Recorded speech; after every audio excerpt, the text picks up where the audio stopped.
கர்த்தருடைய பரிசுத்த நாமம் மகிமைப்படுவதாக. என கருமையான கர்த்தருடைய பிள்ளைகளே, நம்முடைய ஆண்டவராக இருக்கிற இயேசு கிறிஸ்து 11 மாதங்கள் அற்புதமாய் பாதுகாத்து, ஆச்சரியமாய் பாதுகாத்து, இந்த 12வது மாதத்தை ஆண்டவர் காண செய்திருக்கிறாரே.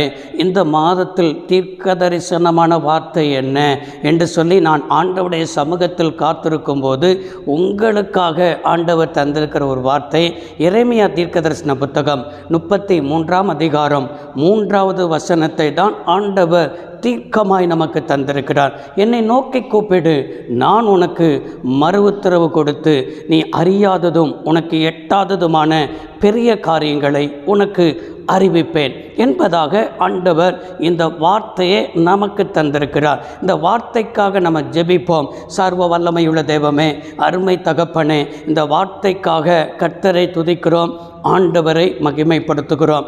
எங்கெங்கெல்லாம் உட்கார்ந்து இந்த வார்த்தையை கேட்டுக்கொண்டிருக்கிறார்களோ, கேட்டுக்கொண்டு இருக்கிற இடத்திலே உம்முடைய மகிமை இறங்கி வருவதாக, உம்முடைய பிரசன்னம் இறங்கி வருவதாக, தடைகள் மாறுவதாக. இந்த வார்த்தையை கொண்டு உம்முடைய பிள்ளைகளோடு கூட பேசும். இந்த வார்த்தையினால் ஆசீர்வதிக்கப்படட்டும். இயேசு இரட்சக நாமத்தில் பிதாவே, ஆமென். உங்களை பார்த்து தான் கர்த்தர் சொல்கிற ஒரு வார்த்தை, என்னை நோக்கி கூப்பிடு, நான் உனக்கு உத்தரவு கொடுத்து நீ அறியாததும் உனக்கு எட்டாததுமான பெரிய காரியங்களை உனக்கு அறிவிப்பேன் என்பதாக கர்த்தர் தீர்க்கமாய் நம்மளை பார்த்து பேசி கொண்டிருக்கிறார். நம்முடைய தேவன் இந்த 12வது மாதத்திற்கு தருகிற வார்த்தை என்ன என்று சொன்னால், ஜெபத்திற்கு பதில் வரும்னு ஆண்டவர் சொல்லுகிறார். கடந்த 11 மாதங்கள் எதெல்லாம் நீங்கள் ஜெபித்து கொண்டிருக்கிறீர்களோ, ஜெபித்து பதில் வராமல் இருக்கிறதோ, ஜெபித்து உங்களுடைய வாழ்க்கையில் தாகத்தோடு கூட காணப்படுகிறீர்களோ, இந்த மாதம் 12வது மாதம் ஜெபத்திற்கு பதில் வருகிற மாதம். ஆமென். உங்களுடைய வாழ்க்கையிலே தான் ஆண்டவர் சொல்லுகிறார், உடைய தனிப்பட்ட காரியத்தை தான் சொல்லுகிறார். எந்த காரியத்திற்காக நீங்கள் புலம்பிக் கொண்டிருக்கலாம், கண்ணீர் வடித்து கொண்டிருக்கலாம், உபவாசித்து கொண்டிருக்கலாம், காலதாமதமாகிவிட்டதோ, மாதங்களாகிவிட்டதோ, வருடங்களாகிவிட்டதோ, கர்த்தர் இந்த மாதத்தில் பதிலை தருவேன் என்பதாக வாக்கு பண்ணுகிறார். பாருங்க, எரேமியா தீர்க்கதரிசியை பார்த்து கர்த்தர் சொன்ன ஒரு வார்த்தை. அங்கே எரேமியா 33ஆம் அதிகாரம் 1வது வசனத்தில் இவ்வாறாய் பார்க்கிறோம்.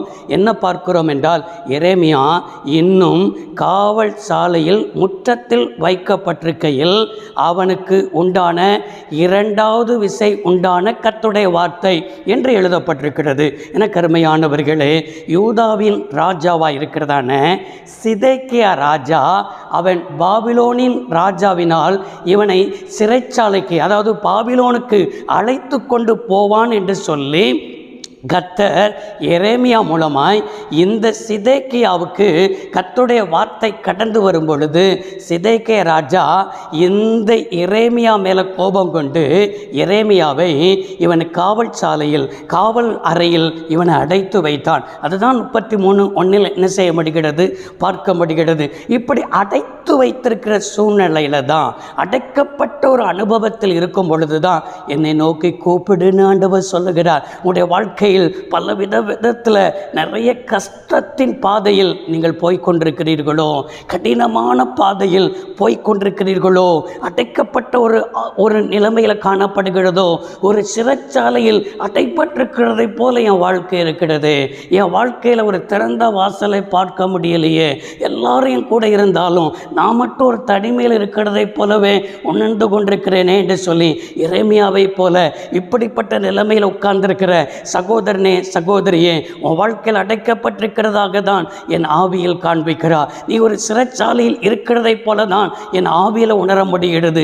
இப்படிப்பட்ட நிலைமையில் இருக்கிறவர்களுக்கு தான் எரேமியா 33:3 ஆண்டவர் ஒரு கீயாக, ஒரு திறவுகோல் வசனமாக, ஒரு வாக்கு தத்தமாக கர்த்தர் இந்த மாதத்தில் தந்திருக்கிறார்.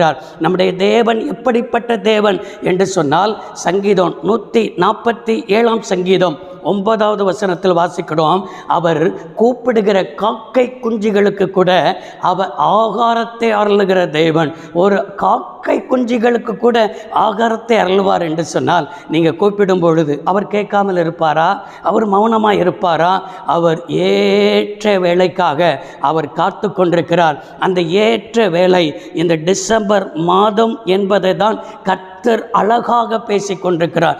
ஜெபம் நம்முடைய வாழ்க்கையில் மூளை அறிவினால் முடியாததை முழங்காலினால் முடியும் என்பதை விளங்கிக் கொள்ளணும். உங்கள் வாழ்க்கையில் மூளை அறிவினால் நான் சாதிச்சிருவேன், இதை செஞ்சிருவேன், அதை இல்லை இல்லை இல்லை, உங்களுடைய முழங்கால் தான் எல்லாம் சாதிக்கும் என்பதை புரிந்து கொள்ள வேண்டும். ஸ்காட்லாந்து தேசத்தில் 15வது நூற்றாண்டில் ஒரு பெரிய எழுப்புதலை கொண்டு வந்தவன் தான், ஒரு எழுப்புதலின் வீரர் தான் ஜான் நாக்ஸ். இந்த ஜான் நாக்ஸ் ஊழிய காலத்தில் தேசம் எப்படிப்பட்டதாக இருந்ததுன்னா, எங்கே பார்த்தாலும் மதுபானங்கள், எங்கே பார்த்தாலும் கிளப், எங்கே பார்த்தாலும் பாவம் நிறைந்த ஒரு தேசம் அந்த ஸ்காட்லாந்து தேசம் காணப்பட்டது.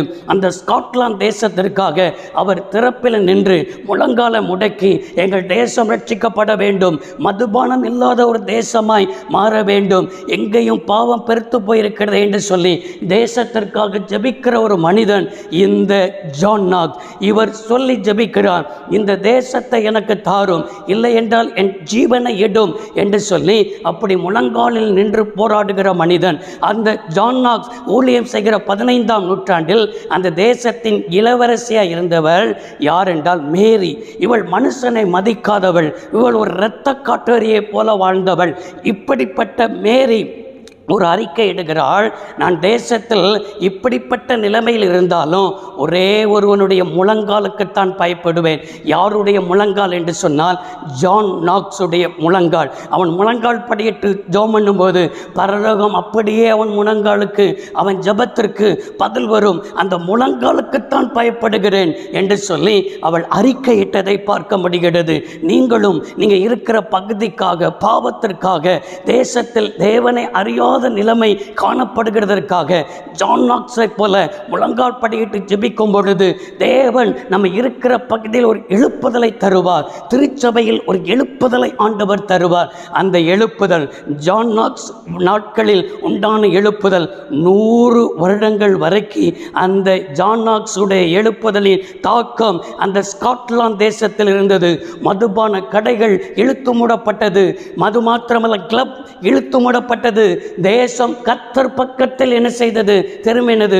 ஒருவனுடைய முழங்காலின் ஜெபத்தை கேட்டு தேசத்தையே தேவன் அசைத்தார் என்றால் உங்களுடைய குடும்பத்தை அசைக்காமல் இருப்பாரா? உங்களுக்கு விரோதமாய் செயல்படுகிற மனிதனை அசைக்காமல் இருப்பாரா? உங்களுக்கு விரோதமாய் எழும்புகிற சக்திகளை அசைக்காமல் இருப்பாரா? அசைக்க வேண்டும் என்றால் முழங்காலை உடைக்கி பாருங்கள். இந்த மாதத்தில் உங்களுடைய ஜெபத்திற்கு பதில் வரும்னு ஆண்டவர் பேசுகிறார். எனக்கு அருமையானவர்களே, அந்த எரேமியா 33ஆம் அதிகாரம் 3வது வசனத்தை 3ஆக என்ன செய்யலாம் பார்க்கலாம். முதலாவது கர்த்தர் என்ன சொல்கிறார்? ஜெபத்திற்கு பதில் வரும் என்று சொன்னால் அங்கே சொல்லப்பட்டிருக்கிறது, என்னை நோக்கி கூப்பிடு என்று சொல்லுகிறார். முதலாவது நாம் கர்த்தரை நோக்கி என்ன செய்ய வேண்டும்? கூப்பிட வேண்டும் என்பதை எதிர்பார்க்கிறார். இன்றைக்கு அநேகர் ஜெபிப்பதற்கு மனம் இல்லாத நிலைமையில் இருக்கிறீங்க. எப்படி என்றால் ஜெபம் பண்ணா நடக்கும்னு தெரியும், ஜெபம் பண்ணா தான் எல்லாம் ஆசீர்வாதம் உண்டாகும்னு சொல்லி தெரியும், ஜெபம் பண்ணா தான் காரியம் கை கூடும்னு சொல்லி தெரியும். ஆனால் ஜெபிப்பதற்குத்தான் பிசாசு விடாதபடிக்கு சாக்கு போக்குகளை சொல்ல வச்சு நாளைக்கு செய்ய வைப்போன்னு சொல்லி உங்களுடைய உடல் சோர்வுகள், பலவீனங்கள், ஏதோ ஒரு காரியத்தை வைத்து உங்களை ஜெபத்தை தடை செய்கிற ஆவியை நான் என்ன செய்கிறேன் பார்க்க முடிகிறது. ஆனால் இங்கே ஆண்டவர் என்ன சொல்கிறார்னா, என்னை நோக்கி கூப்பிடு என்று சொல்லி ஒரு சிறைச்சாலையில் அடைக்கப்பட்டிருக்கிறவனை பார்த்து கர்த்தர் சொல்கிற ஒரு வார்த்தை கட்டளையாகவே சொல்லுகிறார். நீ என்னை நோக்கி கூப்பிடுன்னு கட்டளை இடுகிறார். ஆலோசனையா சொல்லலை, ஜெபம் பண்ணா நல்லா இருக்கும்னு சொல்லலை, ஜெபம் பண்ணுவதற்கு ஒரு அழைப்பை ஆண்டவர் என்ன செய்கிறார் கொடுக்கிறதை பார்க்க முடிகிறது. இதுதான் நம்முடைய வாழ்க்கையிலையும் ஜெபம் பண்ணுகிற ஒரு அழைப்பு வருகிறது. ஜெபம் பண்ணுகிறது ஒரு கட்டளையாகவே நம்மிடத்தில் வருகிறது. நம்ம உலகத்தோடு கூட அதிக நேரம் செலவிடுகிறோம். 11 மாதங்களை கொஞ்சம் சற்று திரும்பி பாருங்கள். 11 மாதத்தில் உலகத்தோடு கூட அதிக நேரம் செலவிடுகிறோம். ஆனால் ஆண்டவரிடத்தில் ஒரு சில வினாடிகள் இல்லைன்னா ஒரு சில மணி நேரங்கள் மட்டும்தான் செலவு பண்ணி கொண்டிருக்கிறோம். நம்முடைய வாழ்க்கையில் பதில் வரும் வரைக்கும் யாப்போக்கு நதிக்கரையில் போராடி ஜெபித்தது போல கர்த்தரை நோக்கி பதில் வரும் வரைக்கும் என்னை ஆசீர்வதித்தால் அடே உம்மை விட்டமாட்டேன் என்று சொல்லி போராடி ஜெபித்தான் என்று பார்க்கிறோமே. ஒரு போராடி ஜெபிக்கிற ஒரு மன்றாட்டு வீரனாய் உன்னை ஆண்டவர் மாற்ற விரும்புகிறார். சகோதரனே, சகோதரியே, நீ ஜெபிக்க முடியாமல் போராடி கொண்டிருக்கிறாய். இன்றைக்கு இந்த வார்த்தையை கேட்கும்போது உனக்குள்ள ஒரு ஜெப அபிஷேகத்தை இறங்கி வருகிறதை என் ஆவியில் என்ன செய்ய முடிகிறது, உணர முடிகிறது. இதே போல்தான் தேவ சமூகத்தை விட்டு விலகி யோனா தீர்க்கதரிசியை பார்க்க முடிகிறது. யோனா தீர்க்கதரிசி 1ஆம் அதிகாரம், யோனா 1ஆம் அதிகாரம் 6வது வசனத்தில் அவன் என்ன செய்கிறான் என்று சொன்னால், கீழ்த்தட்டில் போய் கப்பலில் படுத்து கொண்டிருக்கிறான். அப்பொழுது மாலுமி அவனிடத்தில் போய், நீ நித்திரை பண்ணுகிறது என்ன, நீ எழுந்து உன் தேவனை நோக்கி என்ன செய்ய சொன்னால் கூப்பிடு என்று சொல்லி யோனாவுக்கு தேவனை நோக்கி கூப்பிடுகிற ஒரு சத்தம், ஒரு அறைக்கூவல் மாலுமி மூலமாய் வருகிறது. நீ நித்திரை பண்ணுகிறது என்ன? இந்த நாட்களிலும் கூட நாம் அதிக நேரம் தூங்கிக் கொண்டிருக்கிறோம். தேவ சத்தத்தை விட்டு விலகி இருக்கிறோம். தேவ சித்தத்தை விட்டு விலகி போய் காணப்படுகிறோம். தூங்கிக் கொண்டிருக்கிறது என்ன? யோனா 1ஆம் அதிகாரம் 4வது வசனத்தில் பெருங்காற்று வந்தது. நம்முடைய வாழ்க்கையில் எப்போ பெருங்காற்று வரும்? அவருடைய சித்தத்தை விட்டு விலகும் பொழுது, அவருடைய வார்த்தைக்கு விரோதமாய் செய்யும் பொழுது பெருங்காற்று. அதுக்கடுத்த வசனத்தில் கப்பல் என்ன சொன்னால், மாலுமி கப்பல் ஓட்டி எல்லாம் பயந்து போய் நிற்கிறார்கள். சரக்குகளை எல்லாம் கப்பலில் என்ன செய்கிறார்கள், வீசுகிறார்கள். அவர்கள் தங்கள் தெய்வத்தை நோக்கி கூப்பிடுகிறார்கள். இவனோ யாரு? யோனாவோ நடந்தது என்ன? அவன் என்ன நடந்தாலும் சரி, அவன் எதையுமே கண்டுகொள்ளாதவனாய் நித்திரை செய்து கொண்டிருக்கிறான். இன்றைக்கும் ஆவிக்குரியவர்களாக இருக்கிற நாம் நம்மளை சுற்றிலும் நடக்கிற காரியத்தை குறித்து தேவ சமூகத்தில் நாம் அழுது ஜெபிக்கிற ஒரு மன்றாட்டு வீரர்களாய் நம்ம மாற வேண்டும். அப்படிப்பட்ட ஒரு ஜெப அபிஷேகம் யோனாவுக்கு 1ஆம் அதிகாரம், யோனா 1ஆம் அதிகாரத்தில் அவன் ஜெபம் பண்ணவே இல்லை. எவ்வளவு போராட்டம், கடலில் தூக்கி போடுகிற அனுபவங்கள் அவனுடைய வாழ்க்கையில் வந்தாலும் 1ஆம் அதிகாரம் முழுவதும் ஜெபித்ததாக பார்க்க முடியவில்லை. யோனா 2ஆம் அதிகாரம் 2வது வசனத்தில் பார்க்கிறோம், நெருக்கத்தின் மத்தியில் கர்த்தரை நோக்கி கூப்பிட்டான். ஒரு மனிதனுடைய வாழ்க்கையில் நெருக்கம் வரும்பொழுது, ஒரு மனிதனுடைய வாழ்க்கையில் போராட்டம்னு வரும்பொழுது நம்ம அப்பந்தான் கர்த்தரை நோக்கி பார்ப்போம். ஆனால் கர்த்தர் நீதிமொழிகள் 1ஆம் அதிகாரத்தில் பார்க்கிறோம், ஆபத்து நாட்களில் அவர் நமக்கு கூப்பிடுதலின் சத்தத்தை கேட்கணும்னா அவர் கூப்பிடும் பொழுது நாமும் அவருடைய சத்தத்திற்கு என்ன செய்யணும், செவி கொடுக்கணும். அவர் கூப்பிடும்போது நாம் அவர் சத்தத்திற்கு செவி கொடுக்காமல் இருக்கும் பொழுது என்ன செய்வார்னா, நம்ம கூப்பிடும் பொழுதும் அவர் நம்முடைய வார்த்தைக்கு செவி கொடுக்க மாட்டார் என்று சொல்லி பார்க்கிறோம். இன்றைக்கு ஆபத்து வந்தால் தானே ஜெபம் வருது, போராட்டம் வந்தால் தானே ஜெபம் வருது, ஏதோ ஒரு இக்கட்டு வந்தால் தானே ஜெபம் வருது. இல்லை இல்லை இல்லை, ஆபத்து நேரத்தில் மாத்திரம் அவரை தேடக்கூடாது. அவர் நம்முடைய தகப்பன். அந்த தகப்பன், அந்த பிள்ளை என்கிற அந்த உறவின் அடிப்படையில் நம்ம அவரை நோக்கி கூப்பிடணும்னு ஒரு கட்டளை இந்த மாதத்தில் ஆண்டவர் நமக்கு பிறப்பித்து கொண்டிருக்கிறார். கட்டளையை மீறுவது பாவம் என்பதை விளங்கிக் கொள்ளணும். உலகத்திலே ஒரு பெரிய பாவம் எது தெரியுமா?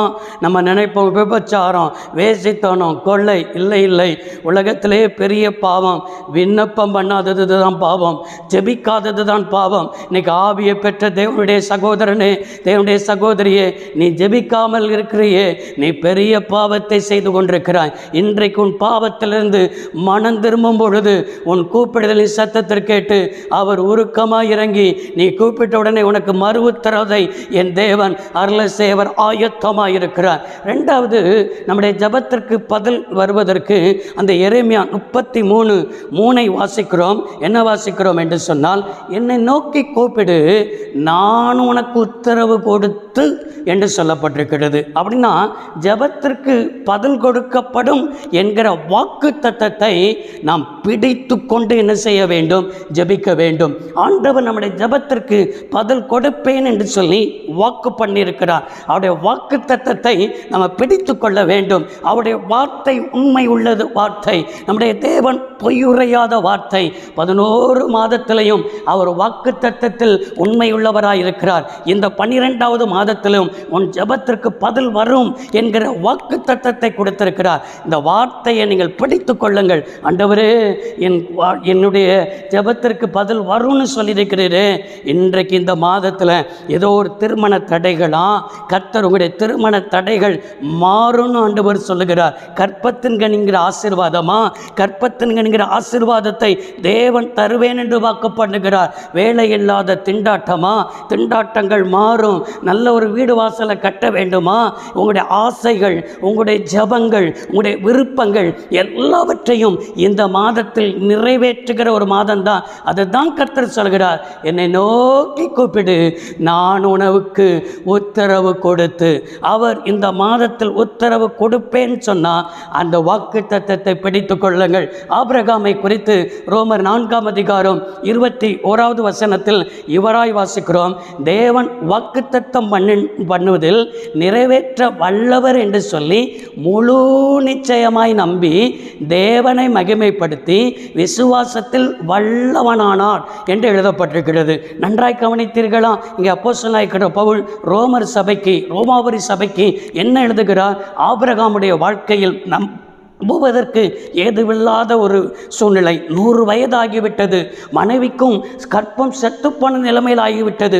இது எப்படி நடக்கும், இது எப்படி ஆகும்னு சொல்லி நினைக்கல. ஆண்டவர் தருவேன் என்று வாக்கு பண்ணினாரே, அந்த வார்த்தையை பிடித்து கொண்டான், அந்த வாக்கு தத்தத்தை பிடித்து கொண்டான். அந்த வாக்கு தத்தத்தை பிடித்து கொண்டு முழு நிச்சயமாய் நம்பினான். உங்களுடைய வாழ்க்கையிலையும் தேவன் எதிர்பார்க்கிறது என்ன தெரியுமா? முழு நிச்சயமாக ஃபஸ்ட்டு நம்பணும், வார்த்தையை நம்பணும், நம்முடைய தேவனை நம்பணும். தேவனை நம்புகிற விஷயத்தில் அநேகர் என்ன செய்யணும்? உன் தேவனை நம்பினியே, உனக்கு என்ன நடச்சது? ஆண்டவன் போனியே, உனக்கு ஒன்றும் நடக்கலையேன்னு சொல்லி பிசாசு உங்கள் நம்பிக்கையை என்ன செய்வோம்? திசை திருப்புவான். ஃபஸ்ட்டு நம்பி தேவனை மகிமைப்படுத்தினா அவர் எனக்கு தந்துட்டார், இந்த காரியத்தில் எனக்கு அற்புதம் நடந்துருச்சு, இந்த காரியத்தில் கர்த்தர் எனக்கு அதிசயத்தை செய்து விட்டார் என்று சொல்லி நீங்கள் ஆண்டவருக்கு நன்றி செலுத்த ஆரம்பித்து விடணும். இந்த மாதத்தில் கடந்த 11 மாதங்கள் எதெல்லாம் கேட்டு கிடைக்காமல் இருக்கிறதோ, வாக்கு பண்ணினதெல்லாம் வாக்கு பண்ணினது போலவே காணப்படுகிறதா? இந்த மாதத்தில் சோத்திரம் பண்ணுங்க. ஆண்டவர் எனக்கு தந்து விட்டார், எனக்கு நல்ல ஒரு சூழ்நிலையை தந்து விட்டார், எனக்கு ஆசீர்வாதத்தை தந்து விட்டார். உங்களுடைய வாழ்க்கையில் எது நடக்காமல் இருக்கிறதோ அது தந்ததாக நினைத்து அதை விசுவாசித்து நீங்கள் மகிமைப்படுத்தி விசுவாசத்தில் வல்லவராய் என்ன செய்யுங்கள்? மாறுங்கள். தேவனை விசுவாசிக்கிறது என்றால் உங்களுடைய வாழ்க்கையில் விசுவாசத்தின்படியே உங்களுக்கு அற்புதங்களை செய்வார். யோவான் 14:14 நமக்கு நன்றாய் தெரியும். என் நாமத்தினாலே நீங்கள் எதை கேட்டாலும் அதை நான் செய்வேன் என்பதாக தேவன் வாக்கு பண்ணியிருக்கிறாரே. அவர் வாக்கு தத்தத்தில் உண்மையுள்ளவர் அல்லவா? வார்த்தையில் உண்மையுள்ளவர் அல்லவா? இந்த யோவான் 14:14 அறிக்கையிட்டு என்ன செய்யுங்கள்? ஜெபம் பண்ணுங்கள். அது மாத்திரமல்ல, மார்க் 11 அதிகாரம் 24 வசனம், தேவன் எப்படிப்பட்டவர் என்று சொன்னால், நீங்கள் ஜெபத்தில் எவைகளெல்லாம் கேட்பீர்களோ அவைகளை பெற்றுக்கொண்டோம் என்று சொல்லி விசுவாசியுங்கள், அப்பொழுது அவைகள் உங்களுக்கு என்ன செய்யும்? உண்டாகும் என்று சொல்லி கர்த்தர் வாக்கு பண்ணியிருக்கிறார். பெற்றுக்கொண்டோம் என்று விசுவாசியுங்கள். பெற்றுக்கொண்டிட்டீங்களா? கீழே ஆமேன் என்று சொல்லுங்க பார்ப்போம். அப்படியே உங்களுடைய வாழ்க்கையில் நீங்கள் அல்லேலூயா இந்த மாதத்தில் ஜெபத்தில் ஆண்டவர் உங்கள் ஜெபத்திற்கு பதிலளிக்கப்படும் என்கிற வாக்கு தத்தத்தை ஆண்டவர் தந்துட்டார். படிச்சுக்காங்க, இந்த வாக்கு தத்தத்தை படிச்சுக்காங்க. சொன்னீங்களே ஆண்டவரே செய்யுங்க, எனக்கு இப்படி வாக்கு பண்ணினீங்களே ஆண்டவரே செய்யுங்க என்று சொல்லி நீங்கள் தேவ சமூகத்தில் முழங்காலில் நின்று நீங்கள் அவருடைய சமூகத்தில் ஜெபித்து பாருங்க. உங்களுக்கு ஜெபத்தில் கேட்பதெல்லாம் உங்களுக்கு ஆண்டவர் கொடுக்கப்படும். இதுதான் தீர்க்க தரிசனமான வார்த்தை. ஆமேன் என்று சொல்லுங்கள். 3வது ஜெபத்திற்கு எப்பொழுது பதில் வரும் என்றால், அந்த எரேமியா 33:3 என்ன சொல்லப்பட்டிருக்குன்னா, ஆண்டவர் என்னை நோக்கி கூப்பிடு, நான் உனக்கு மறு உத்தரவு கொடுத்து நீ அறியாததும் உனக்கு எட்டாததுமான பெரிய காரியங்களை உனக்கு அறிவிப்பேன் என்பதாக சொல்லுகிறார். அப்படின்னா 3வது விசுவாசத்தோடு நம்ம ஜெபிக்க வேண்டும். ஆண்டவர் நம்மிடத்தில் எதிர்பார்க்கிறது அதுதான். ஜெபம் இருக்கும், ஆனால் விசுவாசம் இருக்காது. கடைசி நாட்களில் விசுவாசத்தை தான் பிசாசு நம்மளை விட்டு என்ன செய்வான்? எடுத்து போடுவான். விசுவாசம் இல்லாத இடத்துல கர்த்தர் கிரியை செய்ய முடியாது. ஜெபம் பண்ணுறீங்களா? விசுவாசத்தோடு ஜெபம் பண்ணணும். ஏதோ வியாதியின் மத்தியிலையா, வியாதியை கர்த்தர் குணமாக்கிட்டார்னு விசுவாசிங்க. ஆண்டவர் விசுவாச விசுவாசத்தை எதிர்பார்க்கிறார். விசுவாசத்தோடு அவரிடத்தில் சேர வேண்டும் என்பதை தேவன் எதிர்பார்த்து என்ன செய்கிறார்? காத்து கொண்டிருக்கிறார். எனக்கு அருமையான தேவனுடைய பிள்ளைகளே, நன்றாய் கவனிங்க. நீங்கள் அறியாததும் என்று சொல்லப்பட்டிருக்கிறது. அறியாததுன்னா நம்முடைய வாழ்க்கையில் இதுவரைக்கும் நமக்கு தெரியாத காரியங்கள், நம்முடைய மூளை அறிவினால் புரிந்து கொள்ள முடியாத காரியங்கள். நம்ம அறியாததுன்னா இதுவரைக்கும் நம்ம கற்பனை கூட செய்து பார்க்காத காரியங்கள் எல்லாவற்றையும் கர்த்தர் இந்த மாதத்தில் செய்ய போகிறார். நீங்கள் கற்பனையில் கூட நினைச்சு பார்க்காத காரியத்தை தேவன் செய்வதற்கு அவர் ஆயத்தமாக இருக்கிறார். எட்டாத காரியம் என்று சொன்னால் நம்முடைய குடும்பத்தினால இது சாத்தியம் இல்லைங்க. இதெல்லாம் நம்ம குடும்பத்துக்கு சாத்தியம் இல்லை, இதெல்லாம் நம்ம பிள்ளைகளுக்கு சாத்தியம் இல்லை, நம்ம வருமானத்துக்கு இதெல்லாம் சாத்தியம் இல்லை. உலகத்தில் சொல்லுவாங்க, விரலுக்கு ஏற்ற மாதிரி தானே வீங்கணும், ஏன் இதுக்கெல்லாம் நம்ம ஆசைப்படணும், இதுக்கெல்லாம் ஆசைப்பட்டு நம்ம ஏன் நடக்காத போது சோர்ந்து போகணும் என்று சொல்லி நம்முடைய வாழ்க்கையில் எட்டாத காரியங்களையும் நான் உனக்கு அறிவிப்பேன். அப்படின்னா நீ அறியாததும் உனக்கு எட்டாததுமான காரியங்களை உனக்கு அறிவிக்க வேண்டும் என்றால் நீங்கள் விசுவாசத்தோடு கூட ஜெபிக்கிற ஒரு ஜெப வீரர்களாக தேவன் மாறணும். விசுவாசத்தை பேச்சில் அல்ல, விசுவாசத்தில் கிரியை செய்யணும். ஆபிரகாம் விசுவாசத்தில் தேவனை விசுவாசித்தான், அது அவனுக்கு நீதியாக என்ன செய்யப்பட்டது? எண்ணப்பட்டது. இந்த மாதத்திலையும் உங்களுடைய வாழ்க்கையில் விசுவாசத்தோடு எபிரேயர், நம்முடைய வாழ்க்கையில் எபிரேயர் 11ஆம் அதிகாரத்தில் இவ்வாறாய் வாசிக்கிறோம், தேவனிடத்தில் சேருகிறவன் அவர் உண்டென்றும் தம்மை தேடுகிறவர்களுக்கு அவர் பதிலளிக்கிறார் என்றும் விசுவாசியுங்கள் என்று சொல்லப்பட்டிருக்கிறது. எனக்கு அருமையானவர்களே, அவரிடத்தில் தேடுகிறவர்களுக்கு நம்முடைய தேவன் எப்படிப்பட்ட தேவன் தெரியுமா? பதிலளிக்கிற தேவன். நம்முடைய தேவன் ஜெபத்தை கேட்கிற தேவன். இந்த மாதம் ஜெபத்துக்கு பதில் வரும் என்று ஆண்டவர் சொல்லியிருக்கிறார். அதே தான் எபேசியர் 3ஆம் அதிகாரம் 20வது வசனத்தில் வாசிக்கிறோம், நாம் வேண்டிக் கொள்வதற்கும் நாம் நினைப்பதற்கும் அதிகமாய் நமக்கு கிரியை செய்ய வல்லவராகிய அப்படின்னு எழுதப்பட்டிருக்கு. நாம் வேண்டிக் கொள்கிறதை விட நினைக்கிறதை விட இந்த மாதத்தில் நமக்கு அதிகமாக செய்ய போகிறார். அதற்கு விசுவாசிக்க வேண்டும். விசுவாசிக்கிறவனுக்கு தான் எல்லாம் கூடும். எனக்கு அருமையான தேவனுடைய பிள்ளைகளே, இன்றைக்கு விசுவாசத்திற்கு உங்களுடைய வாழ்க்கையில் விட்டு கொடுப்பீங்களா? விசுவாசத்துக்கு உங்களுடைய வாழ்க்கையில் இடம் கொடுப்பீங்களா? இன்றைக்கு அவிசுவாசம் என்கிற படுகொலியில் நீங்கள் விழுந்து கொண்டிருக்கிறீர்களே.